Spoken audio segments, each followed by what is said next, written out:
Greetings to one and all. Now you'll have to bear with me. This is the first I'm ever doing this. I'm not that technically, I like to write, because writing empowers the mind. But I felt compelled to do this as a Rasta. Certain things has been happening, especially in Battersea, for instance, where my children and grandchildren are. Now, we had one young man viciously killed on Saturday. We are now on Thursday, and another young man is gone. Now, this has become a situation where there's a lot of negativity among our youth, amongst black people in general, that needs to be looked into. They have a saying, wipe the matter out of your own eye first before you wipe it out of others. Okay? Now we need to look at this and look at it hard, especially all the big men out there my age who have children and grandchildren.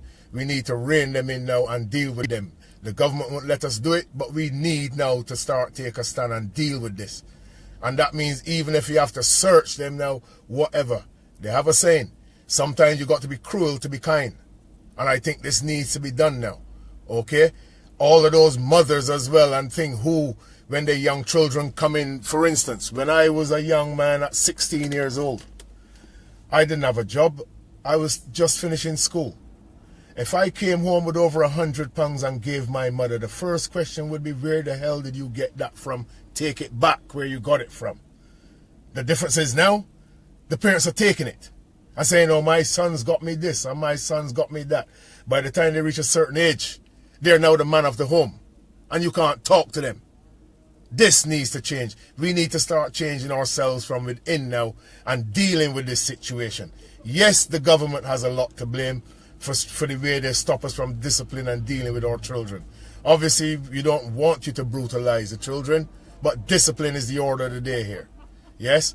And culture. We need to get some culture in the youth. Now, something happened on Sunday at Brixton Academy. Goddamn disgrace. Yeah? With the way these kids are carrying on. And these artists are not helping. All of this singing about down in a throat and all that business. And then we got women that are out there running off behind these men. What kind of women are you? Yeah? Then you want to carry your children and your grandchildren to meet these guys. What, to teach them how to sing about down in your throat? Come on, man. Wake up, man. And the children are dying now uselessly, senselessly. Yes? And as a Rasta, again, we can't uphold this no more. Yeah? So I think now we need to start getting together now and trying to find a way to deal with this. Yes? And make sure that this is dealt with. The government don't want to listen, so we need to take a stand here. Yes? Because this needs to stop now. Okay? Too many unnecessary deaths. Okay?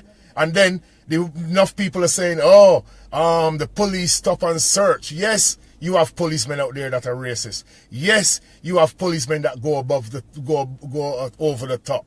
But at the same time, what do you want to happen? It is not white youths out there stabbing up black youths. It's black youths killing black youths.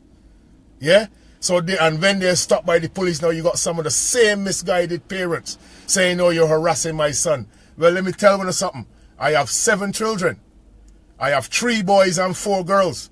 And I would rather my son come and tell me that he got stopped 10 times a week rather than having to go and put flowers on his grave. If that's what most of you parents prefer, then good luck to you.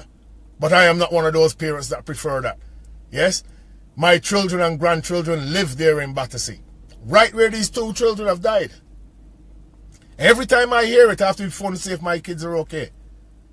Yeah? Now, this has to stop. Alright? I grew up with this stuff. I am 57 years old.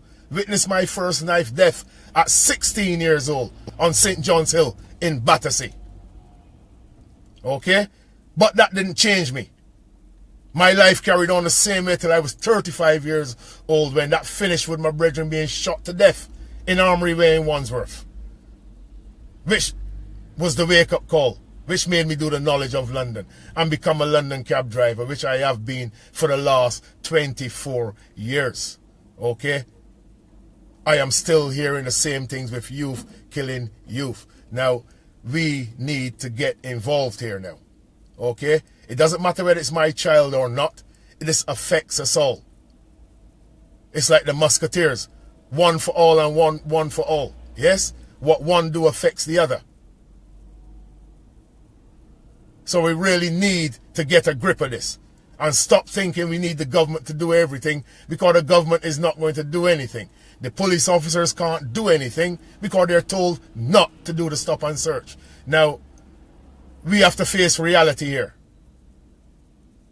This is too much now. And I say again, what happened at Brixton Academy was a goddamn disgrace. Okay?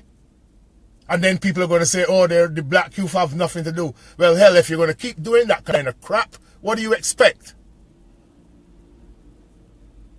And many of these DJs, and as I said, what you guys are singing, believe you me, children of weak mind influences them. And if we have these guys out here talking about dung in woman's throat or whatever, okay, all this slackness and the whatever they're doing, and then to hear people want to take their grandchildren to meet these guys, what positive are they teaching the children? How to disrespect women, and to also, as I said, the women who flock behind these guys. What kind of woman are you? You have a very low opinion of yourself. You're meant to be like queens, but you're treating yourself like something that should be a shop front in Amsterdam. And that's a lot of the young black girls right now. Okay? And you young black, some of you who got the children, you are not bringing the children any better. When you've got children 3 and 4 years old with ears rings in, young boys, ears ring in their ears, you got them bringing up with certain attitudes. The way they're being dealt with, they're not being taught anything positive. And a lot of you can't see this. And you're wondering why your children are dying or why they're ending up in prison. Because negativity breeds negativity, breeds negativity. And when you have that whole cocktail mix, there's only a couple things left. Murder or jail. This needs to stop. And the only way it's going to stop, we need to stop burying our heads in the sand and deal with this. Stop saying, oh, they haven't got anything to do, blah, whatever. You know, I have never cut my locks yet. I do not shave. Yet I've never been without a job since the age of 17 years old. So if the young black youth who can shave and look good, there's nothing stopping him. You have no excuse. But you rather walk the street every day with your trousers around your ankles and your hand down the front of your pants. Yeah, and think you're somebody. But goddamn postcode, you're full of shit.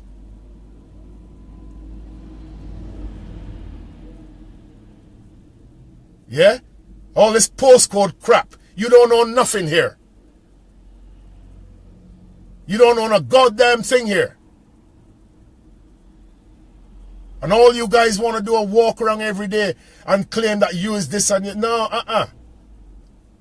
This is wrong, man. I don't deal with religion, number one. Because religion is the organization of spirituality that is used as handmaiden for conquerors. Religion has brought salvation nowhere. All it brings is death and bloodshed. But if you still think that you can do in going to church, whatever it is, to let you have a positive mind, then do it. Because a lot of you are walking in darkness. And don't blame the white man for your problem. A lot of you are walking in darkness and you're listening to darkness. A lot of these so-called DJs you want to listen to and hip-hop whoever with their crap. And you go out and you buy it and you spend money on it. And you behave like it. The carnival will soon be here. And many of you will be walking in Labrador Grove with bottles of rum in your hand and all kind of business because you think this is the way. Yeah? You think this is the way. But no, it's not, man. You guys need to check yourself, and a lot of the parents need to check themselves too. All of us need to, even me. I'm no different. All of us need to check ourselves. Because we've allowed this rubbish to carry on. Yeah? And again, you know, you can't go out there and say, no, the government this and the government that. To hell with the government. Now mothers again now going to have to bang them belly now and wail. Why? Because their children has died over stupidness. Utter stupidness. And then the courts. What does the courts do? Oh, we can't do this. The white do-gooders are out there. Oh, yes, but you can't be doing this to the black. No, man. Discipline. Prevention is better than cure. Okay? I grew up in a time in the West Indies where I'm telling you, I've never been hit by my mother yet in my life. But the lashes I got, my grandmother, my uncles, things like this. These are the people I have to deal with. If I see an elder person nowadays, for example, there's a white gentleman I know, I call him Mr. Rough, and every time he sees me, he says, my name is Stanley, and I said to him, you will die and never hear me call you Stanley. Me and you never pitched marbles together. You and I weren't born together. You're my elder. A lot of the youth don't have no respect for them elders. But then a lot of the elders are not helping because them don't respect themselves. Some of the elders want to be like the youth. And that is no good. We are mixed up in everybody's business except our own. We take on everybody else's cultural ideals except our own. And wonder why we're suffering, why we're going through this. I mean, look, let's look at this thing good. You can go to a place like Southall